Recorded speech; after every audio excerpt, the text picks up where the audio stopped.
ఒక దోషి తన దోషాన్ని కప్పుకోవడానికి సృష్టించిన సిద్ధాంతం అంతే, మరింకేం లేదు. హేరోదు యోహాను చంపాడు, చంపింది నేరమని తనకు తెలుసు బాగానే. కానీ ఇప్పుడు తన మనసాక్షిని సర్దుకోవటానికి, తను చేసింది మంచి అని చెప్పటానికి, కీడేమి రాలా నేను చేసిన దానికి. The end justifies the means.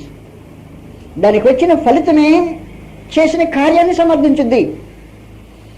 నేను చేసిన కార్యము యోహాను తల కొట్టేయటము, కానీ ఇప్పుడు దానికి వచ్చిన ప్రతిఫలము యోహాను మళ్ళీ అంతోడే మళ్ళా బ్రతికాడు.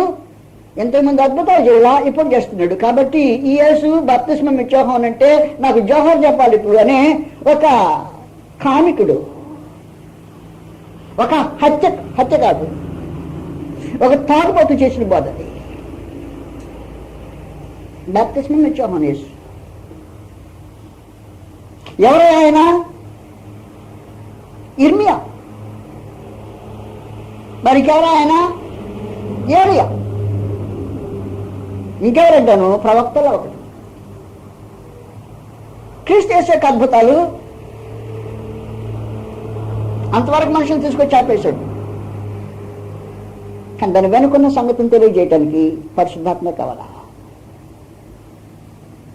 ఎవరైనా ఈ మధ్యలో ఈ గలిలయ సమరయ ఈ ప్రాంతాల్లో, యోదయ ప్రాంతాల్లో కాలినడకం దాదాపు ఎక్కువ భాగము తిరుగుతూ గాలింపుగా బహు విస్తృతంగా చేస్తున్న పర్యటన చేస్తూ మనుషుల్ని ఆకర్షించుతూ ఊహించుతున్న ఈ వ్యక్తి ఎవరంటాను? ప్రవక్త.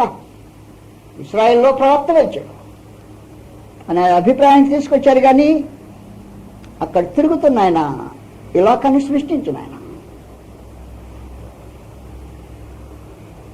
అనే అభిప్రాయము పరిశుద్ధాత్మ చెప్తేనే వస్తుంది. యెహోషువ 1వ అధ్యాయం మీకు తెలిసిన 10వ వచనంలో ఆయన ఈ లోకంలో ఉండెను. లోకం ఆయన మూలముగా కలిగిన ఎవరు చెప్పాలా? పరిశుద్ధాత్మ చెప్పాలి. మళ్ళా ఈ మనిషి లోకం చేసింది అనిపించింది మనుషులు వింటుంటే. కరెక్ట్, ఆయనే లోకం చేసింది. ఆయన లోకంలో ఉండెను, లోకం ఆయన మూలముగా కలిగాను. లోకం ఆయన తెలుసుకోలేదని ఒక్క సంగతి చెప్పేసి కొట్టేసి లేదు. వారి గ్రంథంలో ఆయన గురించి బయలుపరచబడిన సమాచారం ఉంది. ఆ గ్రంథాన్ని పట్టుకుని రాత్రి మగళ్ళు పరిశీలన చేసే శాస్త్రులు పరిశీలన గారు ఎక్కడ ఏమి రాయబడింది అనే సంగతి క్షుణ్ణంగా ఎరిగి చెప్పగలిగిన సమర్థులు ఉన్నారు. ఆయన తన స్వకీయుల వద్దకు వచ్చెను. ఆయన స్వకీయుడు ఆయన అంగీకరించాడు. పరిశుద్ధాత్మ పరిచయం చేస్తేనే మళ్ళీ అంగీకరించడానికి అవకాశం.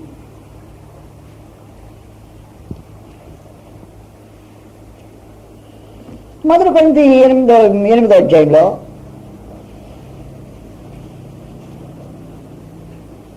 ఎవరనుకుంటా యేసుని గురించి నీ అభిప్రాయం అన్నాడు. 8వ అధ్యాయం 6వ వచనం, దేవతలు అనబడిన వారును ప్రభువులు అనబడిన వారును అనేకులు అన్నారు. ఆకాశమందనను భూమి మీదనను దేవతలు అనబడినవి ఉన్నను మనకు ఒక్కడే దేవుడున్నాడు, ఆయన తండ్రిని ముచ్చిపోయాడు. అప్పుడు ఏం చేస్తున్నాడంటే అనాది ఆ ఏర్పాటుని ఓపెన్ చేస్తున్నాడు బెల్లంగా. ఈ సృష్టి ఎక్కడి నుంచి వచ్చింది అసలు అంటాను? ఆయన మనసులో నుంచి పుట్టుకొచ్చింది.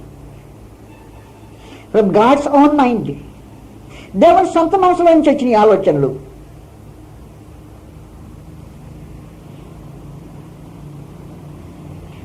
ఆయన కొరకు మనం ఉన్నాం. ఎవరి కోసమో? ఎవరి మనసులో నుంచే సృష్టి చేయాలని ఆలోచన కలిగిందో ఆయన కోసమే మనం ఉన్నాం. నీ జీవిత గమ్యం ఏమి? నువ్వు దేనికోసం ఉన్నావు భూమి మీద? ఎక్కడి నుండి వచ్చావు? నువ్వెక్కడి నుండి వచ్చావో చెప్పాలంటే ఏ ఫిలాసఫీ దానికి సమాధానం చెప్పలా. ఎక్కడి నుంచి వచ్చావంటే గ్రంథం మూసేసి అడిగావున్నానా ఏం చెప్తాడు? సంపూర్ణంగా గ్రంథం బైబిల్ గ్రంథమే మనుషులు కనిపించబడలా. నువ్వు ఎక్కడి నుంచి వచ్చావంటే ఏం చెప్తాడు? మన బయట మీద ఫిలాసఫర్స్ కన్సల్ట్ చేయాలన్నమాట. నెబుకద్నెజరు తన కళ కోసము మనుషులు ఏంటా నా కళ చెప్పు, నా కలభావం చెప్పండి, అప్పుడు నీ కళ చెప్పు నేను చెప్తాను అంటాడు. మెత్త అట్టుంటుంది ఫిలాసఫీ అంత, మానవ ఫిలాసఫీ, మానవ జ్ఞానం మొత్తం.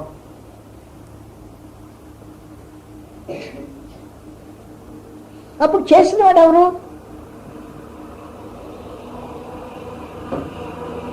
మరియు మనకు ప్రభువు ఒక్కడే, ఆయన యేసుక్రీస్తు. ఆయన నుండి ఎవరి నుండి? తండ్రి దేవుడి నుండి. ఎవరి ద్వారా? మనము ఆయన ద్వారా. ఈ జ్ఞానం రావాలంటే పరిశుద్ధాత్మే చెప్పాలా. పరిశుద్ధాత్మ చెప్పకుండా వ్యాఖ్యానం చేయడానికి ఇక్కడ కవులు ఉన్నారు చూసారు, వాళ్ళు చెప్పారు అనుకో, ఏం చెప్తారు? ఇప్పుడు లోకంలో ఏం భావం ఉందో అదే చెప్పారు కవులు. కవులు అదే చెప్పారు. అసలు క్రీస్తు బాబు ఎవరో తెలియకుండా పోతే క్రీస్తు ఏం చేయడానికి వచ్చినట్టు?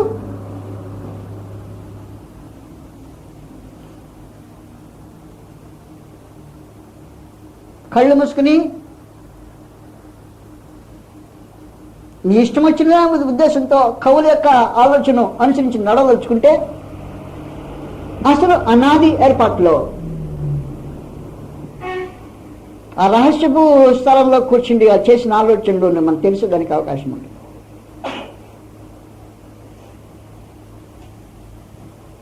చెప్పేస్తాడు ఆయన. మరియు మన ప్రభు ఒకడే, ఆయన యేసుక్రీస్తు. ఆయన ద్వారా సమస్తమును కలిగెను, మనము ఆయన ద్వారా కలిగిన వారు. అయితే అందరిలో ఈ జ్ఞానం లేదని ఎందుకు కొట్టేసాడంటే, ఈ జ్ఞానం లేని వాడి జ్ఞానము ఏ జ్ఞానం కాదు, నెబుకద్నెజరు కళకు దానియేలు జ్ఞానం కాదు.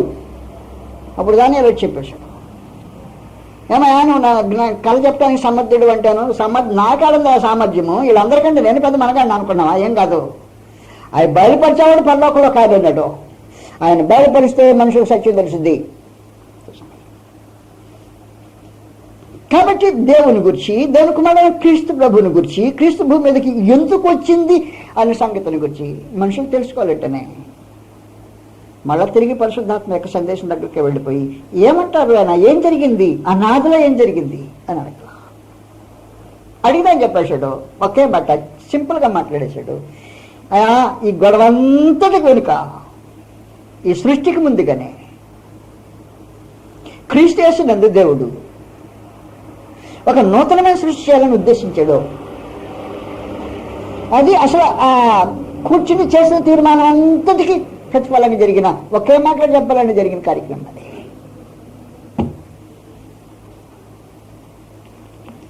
ఎఫెసీయులకు 2వ అధ్యాయంలో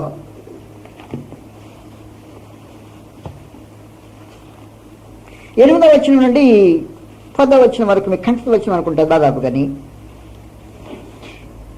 మీరు విశ్వాసం ద్వారా కృప చేతనే రక్షింపబడి ఉన్నారు, ఇది మీ వలన కలిగినది కాదు, దేవుని వరమే. క్రియల వల్ల కలిగేది కాదు కనుక ఎవడును అతిశయపడ వీల్లేదు. దేవుని అనాది సంకల్పంలో మానవ క్రియల వలన విమోచన కలగదనే తీర్మానం జరిగింది. ఆ గదిలో జరిగిన కార్యక్రమం అది. క్రియల వల్ల కలిగింది కాదు కనుక ఎవరిని అతిశయపడ వీలు.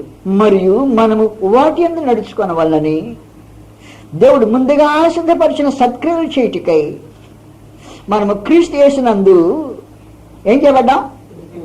అది సంగతే. ఆ మాట ఇప్పుడు ఆలోచించబోయేది. మనము క్రీస్తు యేసునందు సృష్టింపబడిన వారమై ఆయన చేసిన పని అయినాం. సెకండ్ క్రియేషన్, రెండవ సృష్టి, అది క్రీస్తు యేసునందు చేయబడిన సృష్టి. క్రీస్తు ప్రభు భూమి మీదకి రావటానికి, ఆయన మరణించడానికి వెనక ఉండే ఒకే ఒక సంగతి, ఏ న్యూ క్రియేషన్, నూతనమైన సృష్టి.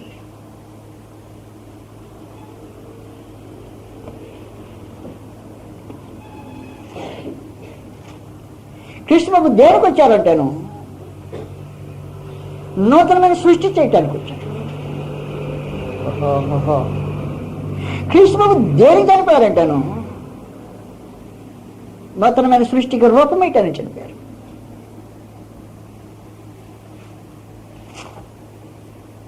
జరిగిన కార్యక్రమం అది. ఆ నూతన సృష్టికి రూపం ఇచ్చమనే సంగతులు ఎలా జరిగాయో తిరిగి మనము తీతు 3:2 అధ్యాయంలో మొదటిగా ఒక సంగతిని జ్ఞాపకం చేస్తాం. తీతు 2వ అధ్యాయము నూతన సృష్టి యొక్క ప్లాన్, క్రీస్తు యేసు మరణముకు వెనుక, ఆయన రక్తమాంసంలో పాల్గొనడం దానికి వెనుక ఆయన సమస్తమైన దుర్నీతి నుండి మనలను విమోచించి సత్క్రియలందు ఆసక్తి గల ప్రజలను తన కోసము పవిత్రపరుచుకుని, ఎవరి కోసం అదే? తన కోసం అదే. క్రీస్తు యొక్క నూతన సృష్టి తన కోసం.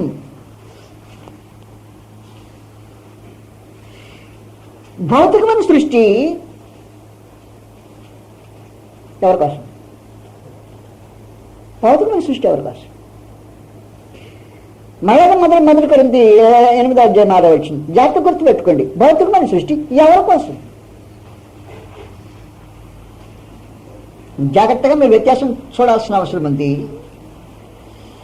కాబట్టి మీదట నెబుకద్నెజరు యొక్క పండితులు, అది శాస్త్రజ్ఞులు, మంత్రగాళ్ళ యొక్క అభిప్రాయం తెలుసుకోవాల్సిన అవసరంలా, కళల భావం చెప్పగలిగిన దానియేలు యొక్క సమాచారం లాగానే పరిశుద్ధాత్మక సంగతిని ఆలోచించాల్సిన అవసరం ఉంటుంది. ఇప్పుడు మనం పరిశుద్ధాత్మ యొక్క సమాచారం తెలుసుకోవడానికి ప్రయత్నం చేస్తున్నాం.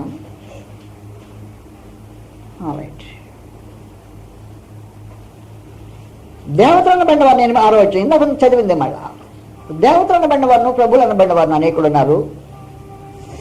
ఆకాశమందైనను భూమి మీదనైనను దేవతలను బండవి అనేకములను. మనకు ఒక్కడే దేవుడున్నాడు, ఆయన తండ్రి. ఎవరైనా క్రీస్తు కాదు, తండ్రే దేవుడు. మనకొక్కడే దేవుడు ఉన్నాడు, ఆయన తండ్రి. క్రీస్తు కాదు.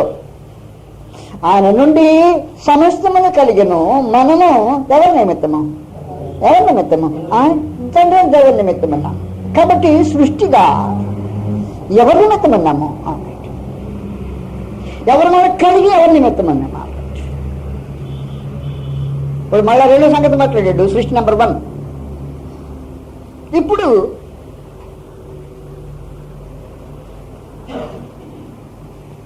సృష్టి నెంబర్ 2. ఎఫెసీయులకు 2వ అధ్యాయం కదా మనం ఉన్నాం. ఇప్పుడు లేదు, తీతు పత్రిక 2వ అధ్యాయం కదా ఉన్నాం. రైట్. ఆయన సమస్తమైన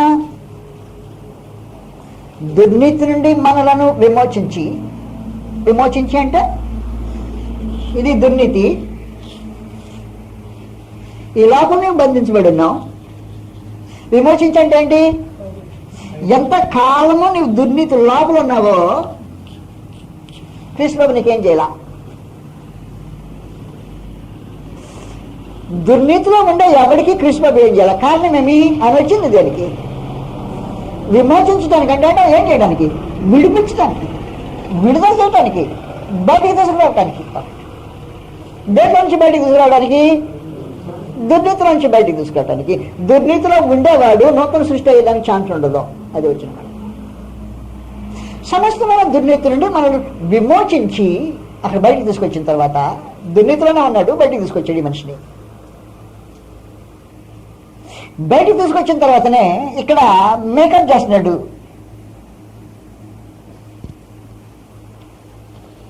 సత్క్రియలను ఆసక్తి గల ప్రజలను తన కోసము పవిత్రపరచుకుని, మేకింగ్ ఎక్కడ జరుగుతుంది? బయట అన్నమాట. పవిత్రపరచుకొని తన సొత్తుగా చేసుకొని చెప్పు, తను తాను అప్పగించుకొని. క్రీస్తు ఎందుకు అప్పగించుకున్నాడు? ఎందుకు చనిపోయాడు? క్రీస్తు చనిపోవటంలో ఒక ప్రత్యేకమైన ఉద్దేశం ఉంది అన్నమాట. ఇది అనాది ఏర్పాటును అనుసరించిన ఉద్దేశం. కాబట్టి కేవలం తీసుకొచ్చి బయట వదిలిపెట్టడం కాదు, బయటికి తీసుకొచ్చిన తర్వాతనే అక్కడ ఏం చేయబోతాడంటే రీమోడల్ చేయబోతాడు, రీమేక్ చేయబోతాడు.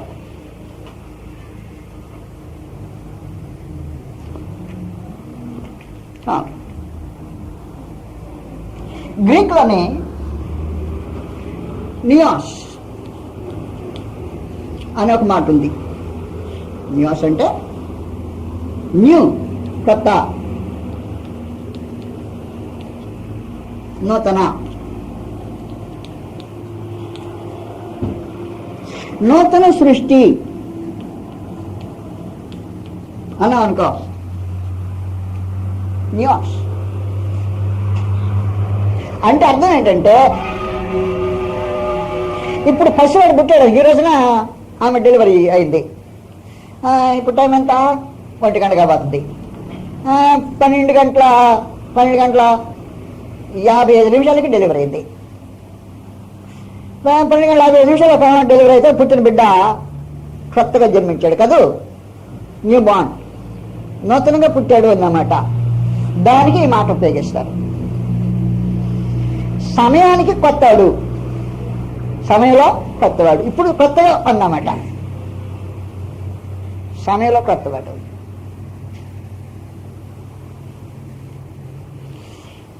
ఈ సృష్టి భౌతికమైంది, సమయంలో కొత్తది. కొత్తగా పుట్టిన బిడ్డ ఇప్పుడే పుట్టాడు. కానీ వాస్తవానికి ఇప్పుడు మనం మాట్లాడుతున్నది ఉందే, అది నియాస్ కాదు, కైనాస్.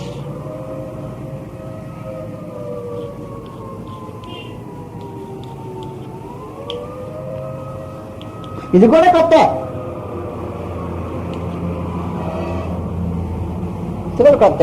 కానీ ఈ కొత్తదాన్ని ఏంటో తెలిసిన, పాతదాన్ని పాతదిగా తెలియనట్టుగా రిపేర్ చేసి రీమోడల్ చేశాడు. నేను చెప్పేది పాయింట్ మీకు అర్థమైంది.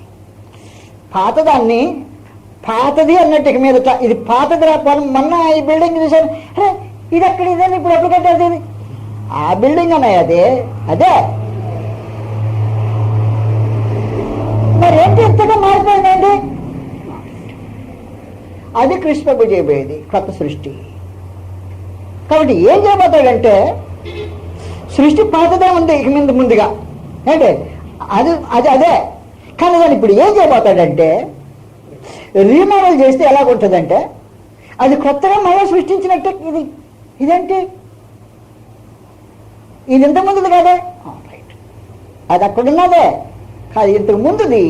అలాంటిది కాకుండా చేయటానికే కృష్ణ ప్రభు భూమి మీదకి వచ్చాడు. జస్ట్ 1 పాయింట్, దట్ కైనాస్ క్వాలిటీలో కొత్తదైపోతుంది. ఆ సంగతి ఇప్పుడు మనం మాట్లాడుతుంది ఇక్కడ. ఆయన బయటికి తీసుకొచ్చి నాకేం చేస్తాడంటే, దాన్ని ఈ పాత సృష్టినే, ఈ పాత ఈ మనిషి, కానీ ఎక్కడున్నాడు ఇప్పుడు? ఎక్కడ? దుర్నీతిలో ఉన్నాడు. ఆయన బయటికి తీసుకొచ్చి, దాంట్లో అంతా చేయడానికి కొత్తది కదా, కాబట్టి బయటికి తీసుకొచ్చి ఇప్పుడు రిపేర్ చేస్తున్నాడు దాన్ని. జాగ్రత్త చూడు, ఇప్పుడు ఆ మాట అక్కడే ఉంటుంది. కైనాస్. కృష్ణ ప్రభు ఏం చేయడానికి వచ్చాడు? దేనికి వచ్చాడు భూమి మీదకి? ఎందుకు ప్రాణం ఇచ్చాడు? ప్రాణం ఇచ్చింది ఎందుకు వచ్చాడు? ఆ సంగతి చెప్పాడు. తీతు చదివాం కదా, 2:14 వచ్చిందో. మళ్ళీ జాగ్రత్తగా చూడండి, కృష్ణ ప్రభు దేనికి వచ్చినట్టు? ఆయన సమస్తమైన దుర్నీతి నుండి, లోపల నుంచి విడుదల చేశాంటే బయటికి తీసుకొచ్చి బయటికి తీసుకొచ్చిన తర్వాత ఈ రిపేర్ ఎలా ఉంటుందంటే, సత్క్రియలు ఎందు ఆసక్తి గల, ఇక్కడ సత్క్రియలు అంటే చేసేవాడు లోపల ఎందుకుంటాడు? సత్క్రియ ఎందు ఆసక్తి గల ప్రజలను తన కోసము పవిత్రపరుచుకొని, అప్పుడు మేకింగ్ అన్నమాట, రీమేకింగ్ జరుగుతూ ఉంటుంది. బయటకు వచ్చినాక బయటికి తీసుకొచ్చిన తర్వాత షేపులు దిద్దుతాడు అన్నమాట. షేపులు దిద్ది అంతవరకు ఎలా చేస్తుంటాడంటే, ఈ పాతోడినే ఆడే నన్ను ఎలా చేస్తాడంటే, గుర్తుపట్టలేనంతగా చేసేస్తాడు.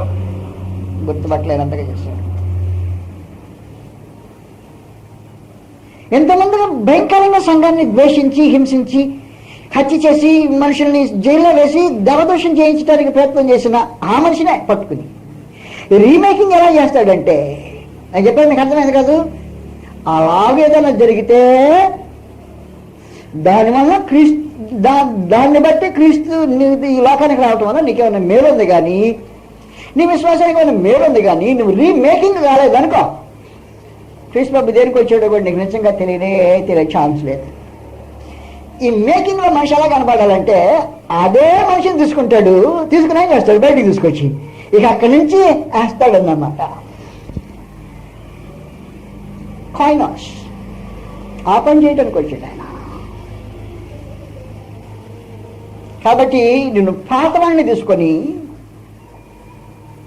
మళ్ళా మనిషి నిన్ను చూస్తే గుర్తుపట్టలేనంత విశేషంగా అనేటప్పుడు ఒక ఆయన నాకు ఈ మధ్యలో కనబడ్డాడు.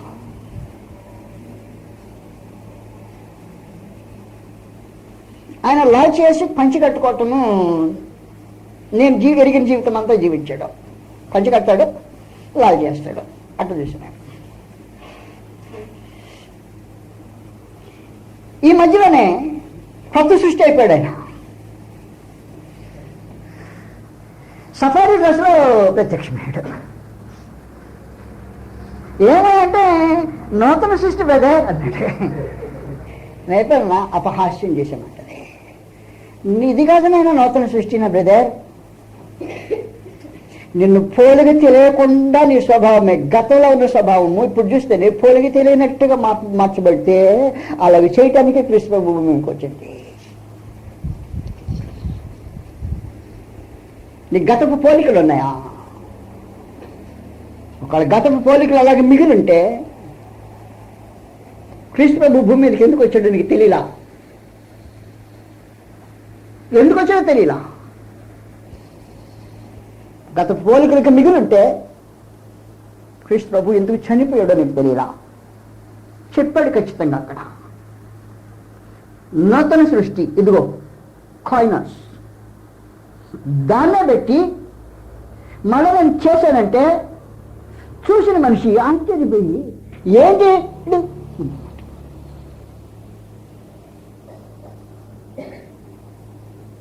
కొన్ని రోజుల ముందుగా మనిషిని ఎరిగిన వాళ్ళే ఇప్పుడు బాధ చేయటం చేశాడు ప్రపోజన్ పౌల్ని. కొంతమంది అంటున్నారు అయ్యో అవును వాడు భయంకరుడు అంటున్నారు. కృష్ణ బాబు అన్నాడు నేను అతన్ని నూతన సృష్టిగా చేశాను అని చెప్తాడు. అందులో ప్రత్యేకించి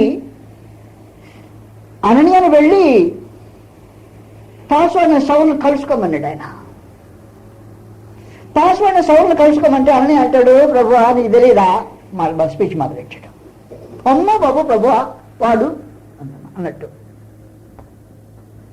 కానీ ఇప్పుడు కనబడితేనే అలాంటి లక్షణాలు ఏమీ లేవు సరి కదా. చూస్తే దానికి విడ్డూరంగా మళ్ళీ ప్రతికూలమైన లక్షణాలు కనిపిస్తున్నాయి. ఏమిటిదంటాను కృష్ణుడు దానికోసం వచ్చాడు అంటాడు. అప్పుడు చెప్పాడు పౌలు పాపులను రక్షించుటకు క్రీస్తు యేసు ఈ లోకమునకు వచ్చినన్నమాట. నేనే నమ్మదగిన దానికి సాక్ష్యం. నమ్మదగినది పూర్ణాంగీకారమునకు యోగ్యమునైన ఉన్నది అట్టి వారిలో నేను ప్రధానుడను. నన్ను చూడప్పుడు దానికి వచ్చాడు ఆయన. నా బతల కోసం వచ్చాడు. నీ పాపనే పండ్ల వచ్చామన్నాడు. పూర్వము దోషకుడును హింసకుడు హానికరుడునై నన్ను తీసుకొని ఏం చేసేదంటే లోపల నుంచి బయటికి తీసుకొచ్చి బాగా కాసి సుత్తి మీద సమ్మటేసి కాళ్ళని ఇరువులు కొట్టినట్టు కొట్టి ప్రూఫ్ దిద్దేసి నన్ను తన పరిచర్యకు పిలిచి నమ్మకమైన వానికి గెలిచినందుకు యేసుక్రీస్తుని బట్టి కృతజ్ఞుడనయ్యాను. తెలియక విశ్వాసమను చేస్తుంది కనుక కనికరింపబడుతుంది అన్నాడు. ఇలాంటిదాన్ని చేయడానికి క్రీస్తు ప్రభు భూమి మీదకి వచ్చాడు. పాపం రక్షించడం అంటే కంటత వాక్యం చెప్పడం అని కాదు, అనుభవం మాట్లాడుతున్నాడు తాను. నేను కంటత వచనం కదా చెప్పింది, అనుభవం మాట్లాడుతున్నా అన్నాడు క్రీస్తు ప్రభు. దేనికి వచ్చాడంటాను నన్ను కూడా ఎందుకు వచ్చాడో ఇదిగో ప్రధాన పాపి వచ్చాడు. అరే నీ ముఖం అలా తెలియట్లేదు ఎప్పుడు అంటాను. నా ముఖం తెలియటానికే వచ్చాను. ఆయన మరణం నన్ను అలాగే తెలియటానికైనా ఉంచడానికి ఆయన మరణించింది. ఈ రూపం మార్చడానికి కాదు, ఇలా తయారు చేయటానికి కాదు, ఇలా రూపుదిద్దటానికి కాదు కృష్ణ ప్రభు వచ్చింది.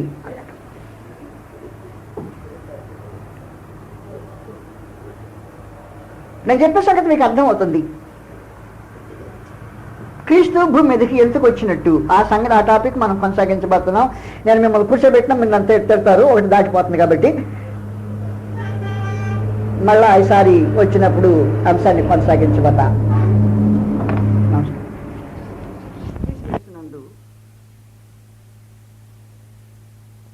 చేసిన నూతన సృష్టి యొక్క కార్యక్రమాన్ని అనాది తీర్మానాన్ని దేవుడు ప్రవేశపెట్టడానికి ఉద్దేశించిన దాని గురించి మనం ఆలోచన చేస్తున్నాం.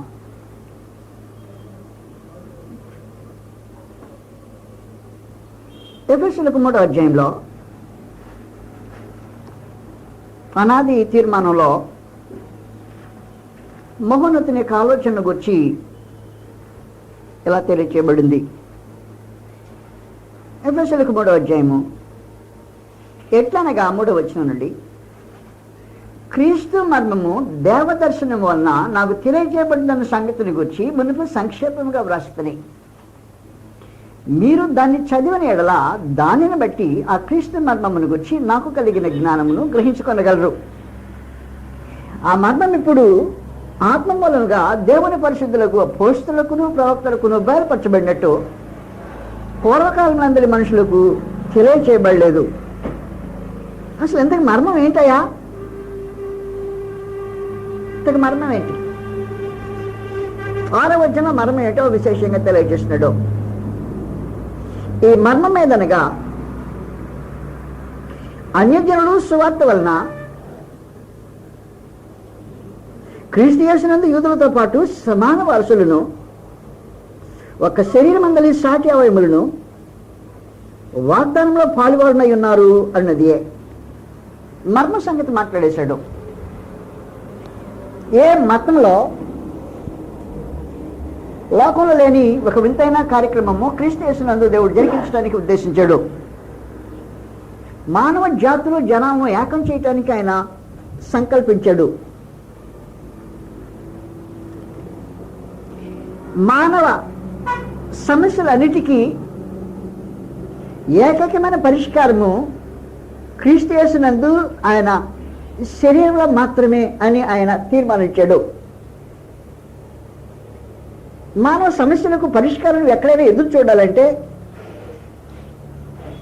అది క్రీస్తునందు మాత్రమే సాధ్యమవుతుంది అని మహాదేవుడు ఆనాడే ఆలోచించేశాడు. మానవ ప్రభుత్వాలు, సామాజిక సంస్థలు వగైరా వగైరా వగైరా మనుషులకు చేయలేని కార్యక్రమం దేవుని నూతన సృష్టి అయిన ఆయన సంఘం మాత్రమే చేయగలదు అని ఆయన ఏర్పాటు చేసి పెట్టాడు.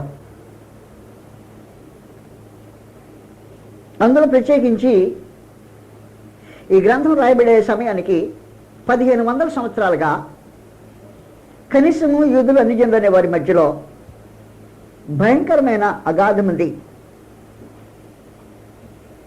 ఒక అన్యజన స్త్రీ ప్రసవించుతుందనుకో, ప్రసవించితే ఒక యూదురాలు ఆమెకి సహాయం చేయకూడదు. ప్రసవించి నొప్పులు పడుతున్నా ఆ స్త్రీకి సాటిగా పక్కనే ఉండే స్త్రీగా ఆమె సహాయం చేయకూడదు. అది చట్టబద్ధంగా నేరం. చట్టబద్ధంగా ఎందుకు నేరం అంటే, ఒక యూదురాలు లోకంలో మరొక అన్యజనుడు ప్రవేశించడానికి సహాయం చేసింది అన్నమాట. చట్టబద్ధంగా నేరం ఎంచబడుతుంది. యూదులు నడిచిపోతున్నారు, తిరిగి వస్తున్నాడు. కానీ పాలస్తీనా పొలిమేర దగ్గరకు వచ్చాడు, వారి దేశం పొలిమేర దగ్గరకు వచ్చాడు. బయట పని మీద వెళ్ళాడు, తిరిగి ఊర్లోకి వస్తున్నాడు. పొలిమేర దగ్గరకు వచ్చిన తర్వాతనే బైబిల్లో రాయబడిన ప్రకారం అన్యజనుడు యూదులతో పాటు కలిసి తిరగటం నేరం. ఆ కలిసి తిరిగిన వాడు ఒకవేళ యెరూషలేము దేవాలయంలోకి వస్తే మరణశిక్షకు తగినంత నేరం. మరణశిక్షకు తగినంత నేరం. ఒక యూదుడు, ఒక అన్యజనుడు కలిసి యెరూషలేము దేవాలయంలోకి పొలిమేరలోకి రాకూడదు. అలాగే వచ్చిన నేను అన్యజనుడు, యూదుడు అన్యజనులతో సహవాసం చేయటం మాత్రమే కాకుండా వాళ్ళతో కలిసి దేవాలయపు పొలిమేరల దగ్గరకు వచ్చాడు. కాబట్టి తాను వచ్చిన అన్యజనులతో పాటు ఈ దేవాలయం అపవిత్రమైంది అని అతను చంపడానికి ప్రయత్నం చేస్తారు. అపోస్తలుల కార్యములు 21వ అధ్యాయంలో అపోస్తలులైన పౌలును యూదులు చంపడానికి ప్రయత్నం చేసింది. ఆ మీదట అతన్ని జైల్లో వేయించింది. ఆ తర్వాత దాదాపుగా 2 సంవత్సరాలు కఠినంగా జైలు శిక్షలో బంధించింది కారణము ఆ ఒక్కటే. ఏం లేదు. పౌలు ఎఫెసులో సువార్త చేశాడు. ఎఫెసులో అన్యజనుల ప్రాంతం, యూదుల ప్రాంతం కాదు. అన్యజనుల ప్రాంతంలో సువార్త చేసిన తర్వాత ఎఫెసు మార్గంలో నుండి యెరూషలేముకి వచ్చేసాడు.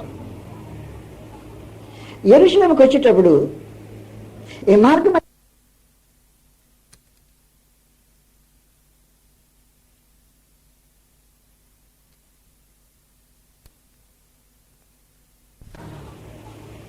యెరూషలేముకి వచ్చేటప్పుడు ఈ మార్గ మధ్యంలో త్రోఫిమ్ అనే ఒక అతను ఎఫెసు వాడు పౌలుని కలుసుకొని మార్గంలో మధ్యలో తనతో పాటు యెరూషలేం వచ్చాడు.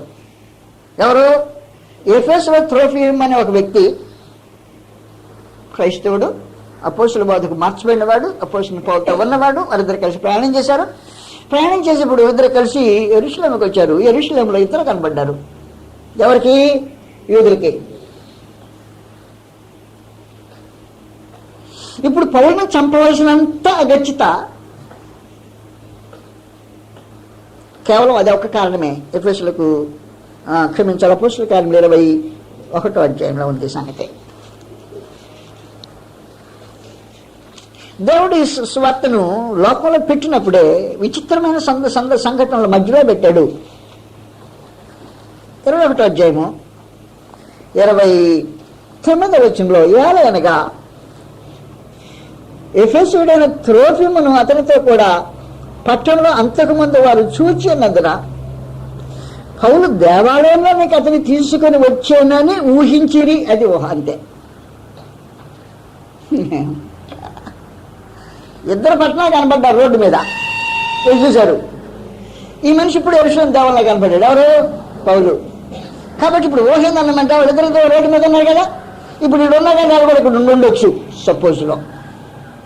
ఇక తర్వాత ఏం జరుగుతుంది మీద చూడుతున్నట్ట. పట్టణం అంతయు గలిబిలిగా ఉండెను. జనులు గుంపులు గుంపులుగా పరిగెత్తుకుని వచ్చి పౌలును పట్టుకుని దేవాలయంలోని అతని వెలుపలికి ఈడ్చిరి.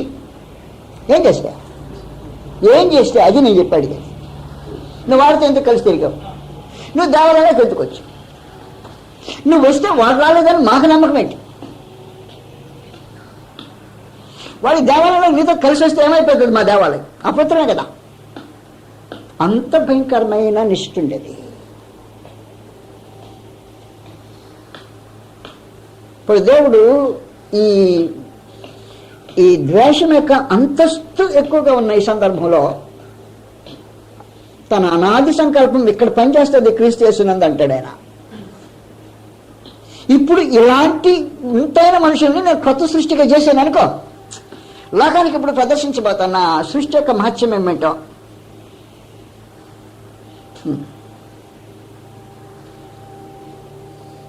పరిగెత్తుకుని వచ్చి పౌరులు పట్టుకొని దేవాలయం అతనికి వెలుపలికి ఈడ్చిరి. వెంటనే తలుపులు మూయబడ్డారు. ఎందుకు? ఇలాంటి దేవాలయం ఉండకూడదు. లోన ప్రవేశించడం అపవిత్రం అయిపోతుంది. భయంకరం.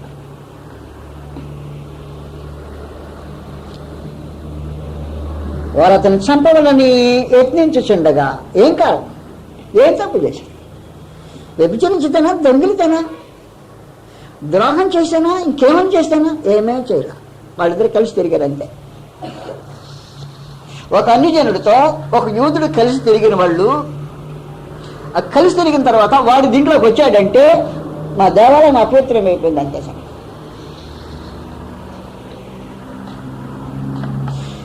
ఇప్పుడు ఇద్దరు కలిసి ఒక శరీరంలో సాటి అవయములుగా ఉండటానికి వీలుంటుందా? ఒకే శరీరం వాళ్ళు ఒక్కడి కన్నా ఎడం కన్నా ఉండడానికి అవకాశం ఉంటుందా? కలిసి తిరిగితేనే గుళ్ళో రావడానికి ఇలా. ఇప్పుడు దేవుని కొత్త సృష్టి యొక్క మర్మం అది క్రీస్తు యేసులో చేయడానికి ఉద్దేశించాడు. కాబట్టి నువ్వు ఉన్న దాంట్లో నుంచి బయటకు తీసుకొచ్చాక నేను చేసే ఆ మేకప్లనే నీ పాతది ఏది కనపడకుండా ఉండేటట్టుగా మలిచితేనే నువ్వు కొత్త సృష్టి అవుతావు. కానీ మనం అప్పుడప్పుడు డైలాగులు పెడతాం, రే నా సంగతి నీకు నేను ఏమన్నా నీకు తెలిసిందే తెలియదు అంటే అర్థం ఏంటి? నేను అసలు పంటలాంటి నేను చెడిపోయినాండి అని అర్థం. నీకు అంతకంటే నేను కొత్త సృష్టిగా మారలా, క్రైస్తవుల పేరు తగిలించుకున్న పైకి. ఇది గొర్రె చర్మం వేసుకున్న తోడేలు, గుర్తుపెట్టుకోదు అన్నమాట దాని అర్థం. ఎవరు చెప్పారన్నమాట? తన్నారే చెప్పింది.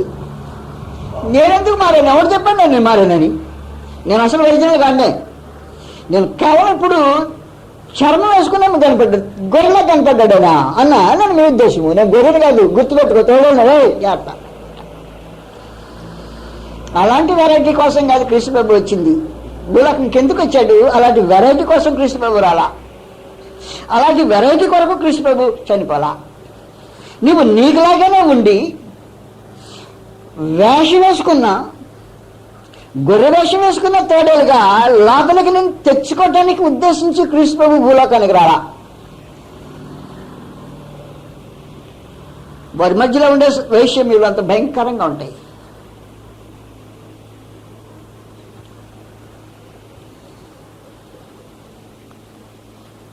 ఈ పరిస్థితుల్లో మహాదేవుడు అనాదిలో మర్మంగా క్రీస్తు యేసును అందించిన మర్మం అంట, యూదులతో పాటు అన్ని జనులు సమానమైన వారసులు. వారసులు అనే మాటకి అర్థం ఏంటంటే సమానంగా కుమారులు అని అర్థం. కారణం అంటే గ్రంథం అంది కుమారుడు అయితే వారసుడు, కుమారుడు కాకుండా వారసుడు అయితే దానికి ఛాన్స్ లేదు. ఆ మాట చెప్పేశాడు, కుమారుడు అయితే వారసుడు అన్నాడు. రోమీయుల 8వ అధ్యాయంలో వారసత్వానికి కుమారత్వం చాలా ప్రాముఖ్యంగా అవసరమైనది. కుమారత్వం లేకుండా వారసత్వం అనుగ్రహించబడే అవకాశం ఉండదు. 17వ వచనం అన్నాడు, 8వ అధ్యాయం 17వ వచనంలో మనము పిల్లలమైతే వారసులము, అది కదా. పిల్లలు కాకపోతే వారసులు కారు. కాబట్టి ఇప్పుడు యూదులతో పాటు అన్ని జనులు సమాన వారసులు. అంటే అర్థం ఏంటంటే యూదులు ఎంతగా దేవునికి కుమారులు అయినారో అన్ని జనులు కూడా సమానంగా అంతే కుమారులు అయినారు. వారు ఎక్కడుంటారంటే అంతే సమానమైన కుమారులు. క్రీస్తు యేసునందు ఉంటారు అంతే సమానమైన కుమారులు. వారు క్రీస్తు యేసునందు యూదులతో పాటు అన్ని జనులు సమాన వారసులు. అందుకని ప్రభువు యేసు అన్నాడు, నేను ధర్మశాస్త్రం అని ప్రవక్తలు వచ్చిన కొట్టివేటకు వచ్చి నెరవేర్చుకుడి, నెరవేర్చకే కానీ కొట్టివేటకు రాలేదు అని. ధర్మశాస్త్రం అయితే నెరవేర్చబడే వరకు, ఎప్పటి వరకు? నెరవేర్చబడే వరకు. దాని పొల్లైనా సున్నైనా తీసివేయబడదు. నేను ఎందుకు వచ్చానంటేను, మీకు మధ్యలో అడ్డగోడగా ఉన్నది ఈ ధర్మశాస్త్రమే. వారిద్దరూ కలవకుండా వేరు చేసింది ధర్మశాస్త్రమే. మధ్యలో గోడ కట్టింది ధర్మశాస్త్రమే. అటు ఇటు కానీ ఇటు అటు కానీ జరగకుండా ఉండటానికి వాటర్ టైట్ కంపార్ట్మెంట్స్ లో పెట్టినట్టుగా ఎవరిని వారిని వేరు చేసి ఒకరినొకడు ముట్టకూడదు, ఒకరినొకడు తాకకూడదు, ఒకరితో ఒకడు భోజనం చేయకూడదు, ఒకరితో ఒకడు ఒక శరీరం సాటి ఉండే ఛాన్స్ అక్కడ ఉంది మీదట. కాబట్టి క్రీస్తు యొక్క ఈ లోకంలో రావడానికి ప్రాముఖ్యమైన సంగతే వారిద్దరిని ఏకం చేయాలంటే మధ్యలో కొండ పడగొట్టాలి. మధ్యలో కొండ పడగొట్టాలంటే అది నెరవేర్చితేనే పడగొట్టాలి. ఏది నెరవేర్చితేనే? ధర్మశాస్త్రం నెరవేర్చితేనే పడగొట్టాలి. నెరవేర్చకపోతే పడగొట్టేదానికి ఛాన్స్ లేదు. అందువల్ల క్రీస్తు ప్రభు వారిద్దరిని ఉభయం ఏకం చేయాలనే ఉద్దేశంతో వచ్చాడట. ఎఫెసీయులకు 2వ అధ్యాయంలో ఇద్దరిని క్రీస్తునందు ఒక నూతన పురుషునిగా, అది గొడవ ప్రత్యేకించిన సమాచారం. 15వ వచనం 14వ వచనంలో ఆయన ఎవరో క్రీస్తు ప్రభు మన సమాధానమైంది. ఎవరి సమాధానము? సమాధానం లేని వారి మధ్యలో సమాధానమైంది, విరోధుల మధ్యలో సమాధానమైంది, పోషకని వారి మధ్యలో సమాధానమైంది, ఒకరిని ఒకరు ముట్టుకోలేని వారి మధ్యలో సమాధానమైంది.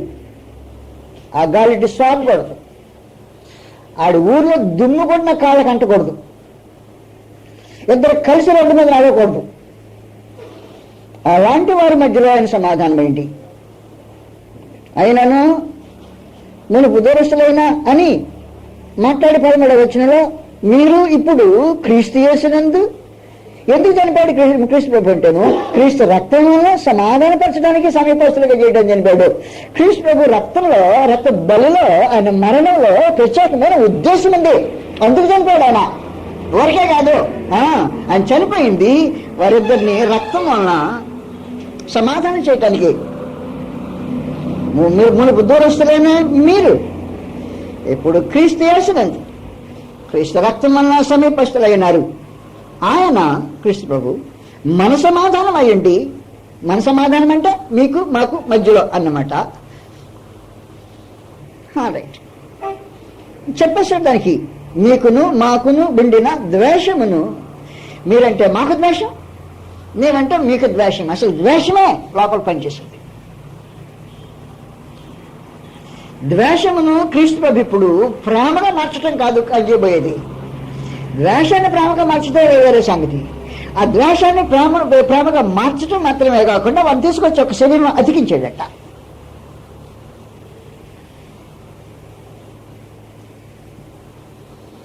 దానికే సిలువెక్కాల్సిన అవసరం వచ్చింది. దానికే ధర్మశాస్త్రం నెరవేర్చాల్సిన అవసరం వచ్చింది. ఎందుకు వచ్చావు ధర్మశాస్త్రం నెరవేర్చడానికంటేను ఆ మధ్యకోడు పడగొట్టకపోతే ఆ ఇద్దరు ఏకమయ్యేదానికి ఛాన్స్ లేదు. అందుకని నేను ధర్మశాస్త్రం నెరవేర్చాలా, నెరవేర్చితే పడగొడతాను అనగా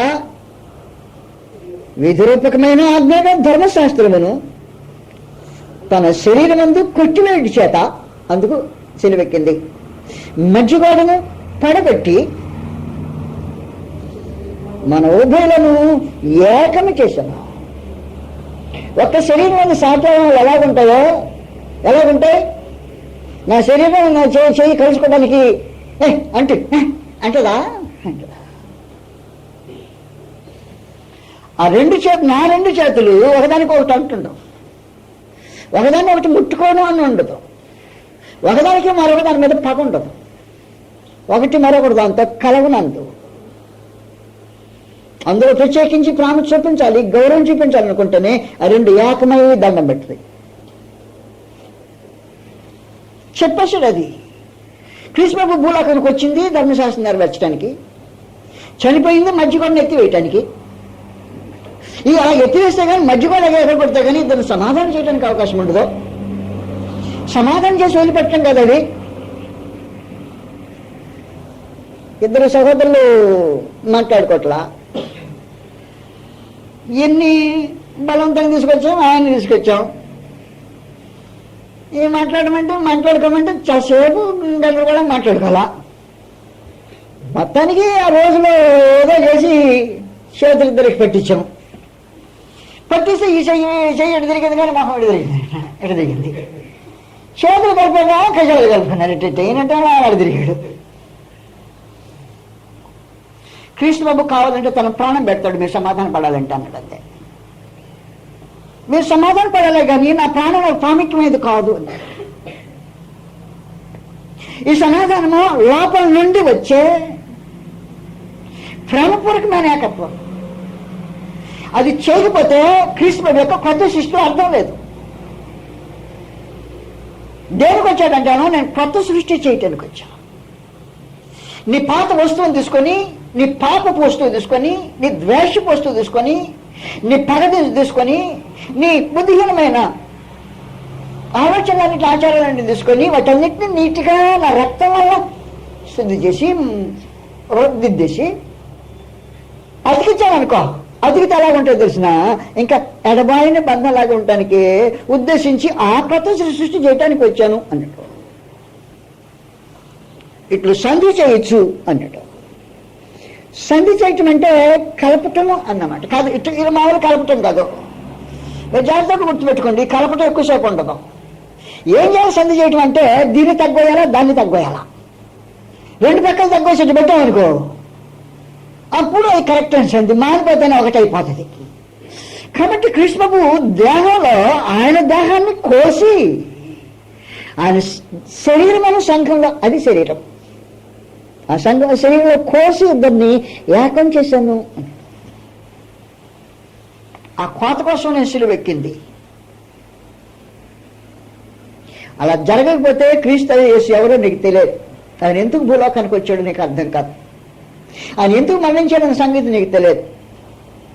అది క్రీస్తు యేసునందు సమాధానం కాకపోతే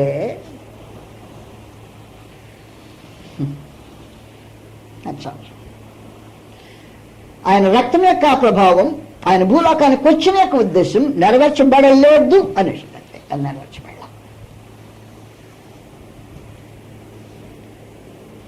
ఇద్దరిని మధ్యకాడను పడగట్టి మన ఉభయులను ఏకము చేశాను.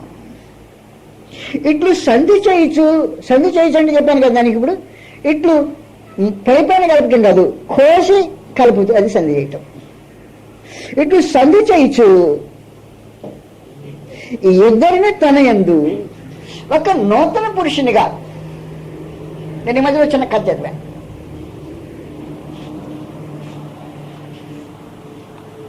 ఆ కథలో ఒక ఆయన బస్ డ్రైవర్ స్కూల్ పిల్లల్ని స్కూల్కి వీళ్ళకి తిప్పే బస్సు డ్రైవ్ చేస్తుంటాడు. ఈ బస్సులో ఆస్ట్రేలియాలో తోలుతున్నాడంటే ఈ బస్సు అతను. దాంట్లో నల్ల పిల్లలు తెల్ల పిల్లలు ఉంటారు. ఎవరెవరు? నల్ల తెల్ల, బ్లాక్ అండ్ వైట్ ఇద్దరు ఉంటారు. నల్ల పిల్లలు కొన్ని సీట్లలోనూ తెల్ల పిల్లలు కొన్ని సీట్లో కూర్చుంటారు. కానీ ఈ నల్ల రకం తెల్ల రకం మధ్యలో పొద్దుక ఏదో ఒక రకమైన దెబ్బలంటే ఏదో ఒక వాదన భయంకరం జరుగుతూనే ఉంటుందట. సరే డ్రైవరు ఇచ్చే డబ్బుల మీద ఇది జీతం ఆధారపడింది కాబట్టి ఏం చేస్తాడు? ఓర్చుకొని పోతా ఉన్నాడు. ఈ గందరగోళం రోజంతా అయిపోయిందంటే ఓర్చుకోలేనంత పరిస్థితి అయిపోయి బస్సు కాసేపు ఆపేసి తన టెక్ని ఉపయోగించాడు. మీరు ఏ రంగు అన్నాడు. మేము తెల్లవాళ్ళం అన్నాడు. ఈ బస్సులో తెల్లవాళ్ళు ప్రయాణం చేయరు, పచ్చోళ్ళు ప్రయాణం చేస్తారు. ఇప్పుడు నువ్వు ఏ రంగు అని అడిగాడు. అంటే నా పచ్చోళం అన్నాడు.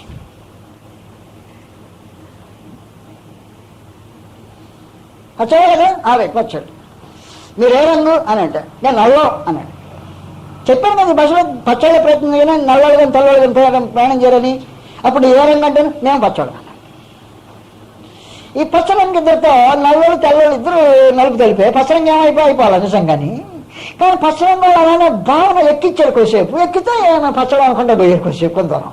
పోయిన తర్వాతనే అంటే ఇది అది ముదురు పచ్చ, ఇది పచ్చ అంట మొదలెట్టారు. లోపల ఉంటే పోతే కాదు, బయట అతికించుకుంటే ఏమవుతుంది అన్నమాట సంగతి. కాబట్టి బస్ డ్రైవర్ చెప్పినట్టుగా రంగులు వాడటం కాదు. ఈయన కృష్ణుడు అంటాడు, ఈ రంగు నేను లోపల నుంచి మారుస్తా. నా రక్తము నీ రంగుని లోపల నుంచే మారకపోతే నా మరణం కాదు నీకు అన్నాడు. నేను భూమి మీదకి నా నరావతారం వచ్చినట్టే కాదు, అది నీకు కాదు వచ్చింది. నేను ఎవరికి నరావతారం ఎత్తానంటే, ఎవరి కోసం చనిపోయానంటే వాళ్ళ లోపల నుంచి నేను ఎక్కించాడు. రంగు వస్తే వాళ్ళ కోసం చనిపోయాడు. ఆయన వాళ్ళ కోసం చనిపోయాడట. మొదటి పేతురు 2 వచ్చాయి. నీకు లోపల నుంచి రంగు వస్తే నేను నీకోసం చనిపోయా, బయట నుంచి వస్తే చనిపోవాలా అన్నట్టు.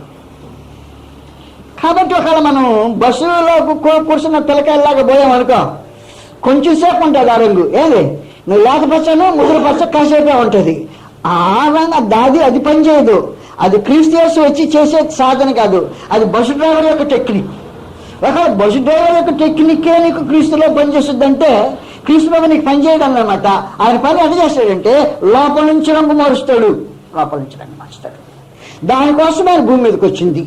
క్రీస్తు యేసు దేవత్వాన్ని వదిలిపెట్టి, దేవునితో సమానత్వాన్ని వదిలిపెట్టి, దూతగణం యొక్క పూజను వదిలిపెట్టి, మహిమ సింహాసనాన్ని వదిలిపెట్టి, సౌభాగ్యాన్ని వదిలిపెట్టి, సమస్త హాయిని వదిలిపెట్టి, మనిషి పోలిక కాబట్టి దాసుని స్వరూపం ధరించుకుని అంటే ఈ ఊరికనామని ప్రార్థన చేయడం చెప్తానికి రాలా.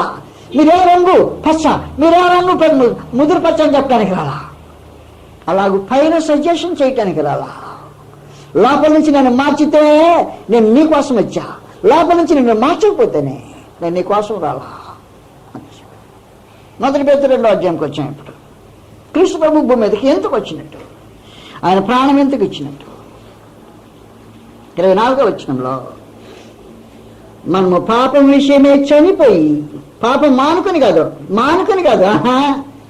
తాత్కాలికంగా మానుకొని కాదు, అది మనము పాపం విషయమే చనిపోయి నీతి విషయమే జీవించినట్లు ఆయన తానే తన శరీరం అందు మన పాపములను మ్రాను మీద మోసుకొని ఆయన పొందిన గాయముల చేత మీరు స్వస్థత పొంది లోపల నుంచి అయ్యే బాగుది, పై వేసుకునే డ్రెస్ కాదు.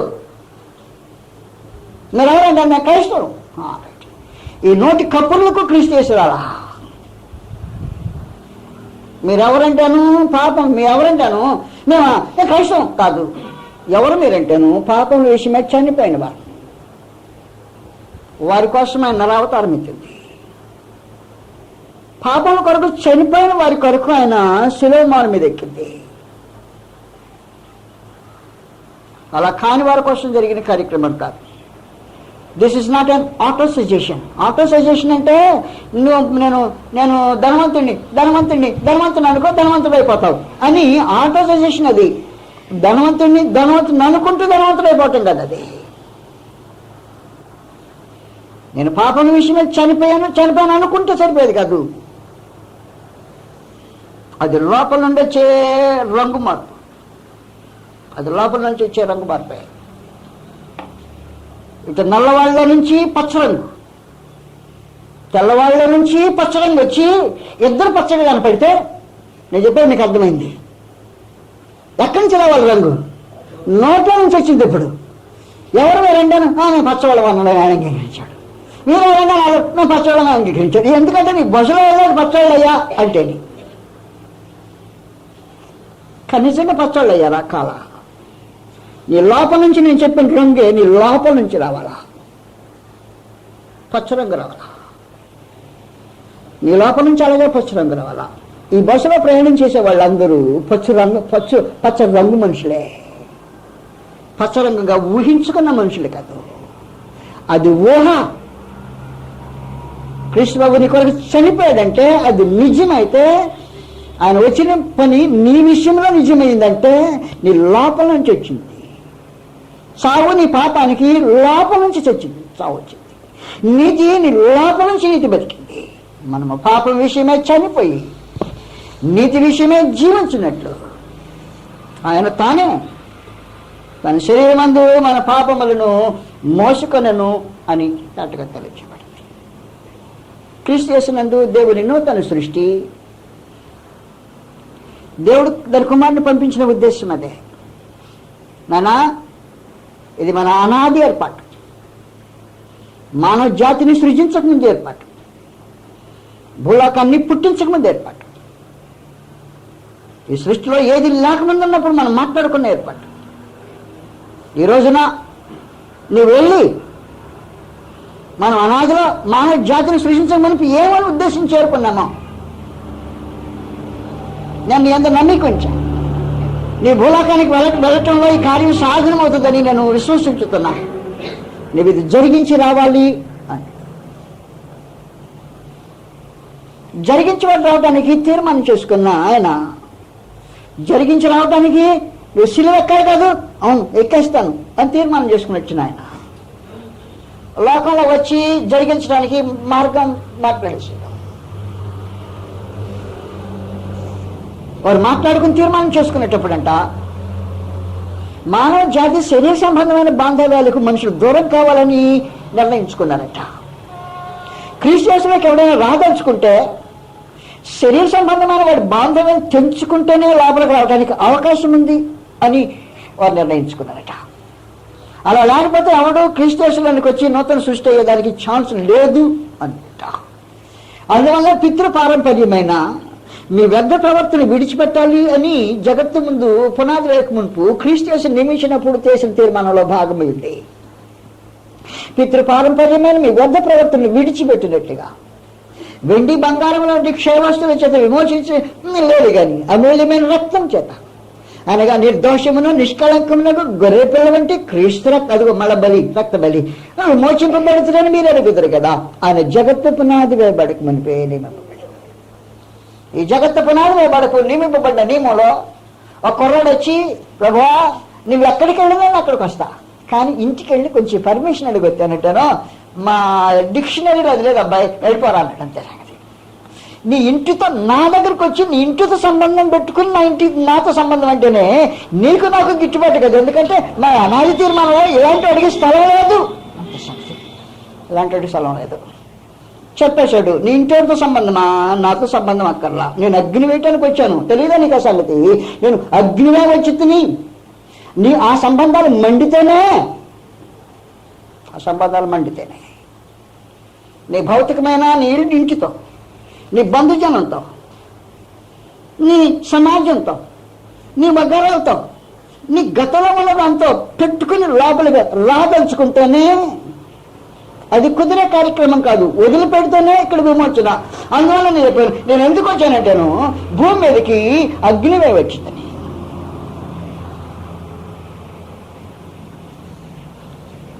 మీ ఇంటికి వెళ్ళి మీ బంధువులను పర్మిషన్ అడిగి నా దగ్గరికి వస్తా. లోకస్వార్థ అది లేదు నాయన, ఇక్కడ ఎయిర్పోర్ట్లోనే లేదు. ఇప్పుడు ఈయన ఏమంటాడంటే, నేను ఇంట్లో పర్మిషన్ తీసుకుని ఇక్కడికి వస్తానంటాడు. లేదు నాయన, నువ్వు ఎయిర్పోర్ట్లో నువ్వు బయటికి వెళ్ళవచ్చు అని చెప్పేసాడు ఆయన. నీ బొట్టోళ్ళకి ఇక్కడ ఉంది స్థలము అన్నట్టు. 57వ వచనంలో వారు మార్గం ఓడించండగా ఎక్కడికి వెళ్ళినా వస్తానన్నాడట. తీర్మానం లేని మనుషుడు. లోకస్వార్త 9వ అధ్యాయంలో ఉన్నాం ప్రస్తుతం మనం. 61వ వచనంకి వచ్చాం. మరి అక్కడ ప్రభువా నీ వెంట వచ్చేదను గాని నా ఇంటనున్న వారి యొద్ద సెలవు తీసుకుని వచ్చేటకు మొదట నాకు సెలవుమని అడిగాను. నేను అగ్ని వేయడానికి వచ్చింది దీని విషయంలో నాయన అన్నాడు ఆయన. నేను సమాధానం చెప్పడానికి వచ్చాను అనుకున్నావా?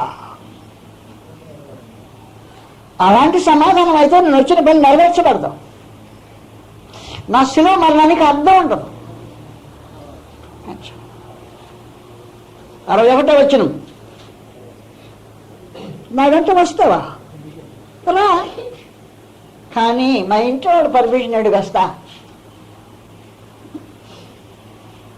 అలాంటిది సంకల్పం లేదు. నేను అలాంటి వారి కొరకు రాలా. నేను వచ్చింది అగ్ని వేయటానికి. అది మండాలి. మీ ఇంట్లో విభజన కలక రావాలి. విశ్వాసులు కాని వారు వేరైపోవాలి. వారి ఆచారాలకు నీ ఆచారాలకు దూరం అయిపోవాలి. దాన్ని మండించడానికే నేను వచ్చా. అలా మంట జరగకపోతే నేను కొత్త సృష్టి చేసేదానికి అవకాశం లేనే లేదు అన్నట్టు. ఇప్పుడు వచ్చే మన లోకస్వార్త 12వ అధ్యాయానికి. మీరు ఆయా సందర్భాలు ఆయన